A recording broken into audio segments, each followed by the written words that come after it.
Actually ఇది old video. ఏంట్రా అంటే ఒక అమ్మాయి, ఒక అబ్బాయి రెస్టారెంట్‌కెళ్తారు. ఒక బిర్యానీ ఆర్డర్ చేస్తారు. ఆ అమ్మాయి బిర్యానీ మొత్తం తినేస్తది. అతను 360 రూపీస్ ఎంతో బిల్ కడతారు. తర్వాత ఇంకేంటి అని ఆ అమ్మాయిని అడుగుతాడు. ఆ అమ్మాయి ఏం చెప్తుంది, "నన్ను మా ఇంటి దగ్గర వదిలిపెట్టు" అంటుంది. ఇంత కష్టపడి నేను బయటికి తీసుకొచ్చి రూ. 350 బిల్ కట్టి నేను ఇంటి దగ్గరికి వదలడానికా నాకేం లేదా అని అడుగుతారు. అడిగిన దానికి తను షాక్ అవుతుంది. దీని మీద బయట చాలామంది చేసిన కామెంట్స్ ఏంటంటే, నువ్వు అడుక్కు తిను, నువ్వు అలా చెయ్యి, ఇలా చెయ్యి. ఇది కాదు పెళ్లి చేసుకో. పెళ్లి చేసుకొని భర్త దగ్గరే ఉండిపో. అతని దగ్గర అడుక్కో. ఒకరి దగ్గర అడుక్కున్నట్టుంటుంది. కానీ ఇలా కాదు చెప్పాల్సింది.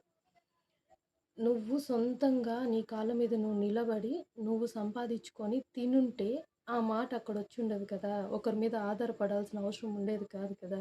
ఇది పెళ్ళైనా, పెళ్లి కాకపోయినా మన కాళ్ళ మీద మనము నిలబడితే, వాళ్ళని అడుక్కోవాల్సిన అవసరం మనకి రాదు. ఇది నా ఫీలింగ్. వీడియో నచ్చినట్టయితే లైక్ చేయండి. Thank you all. Love you all.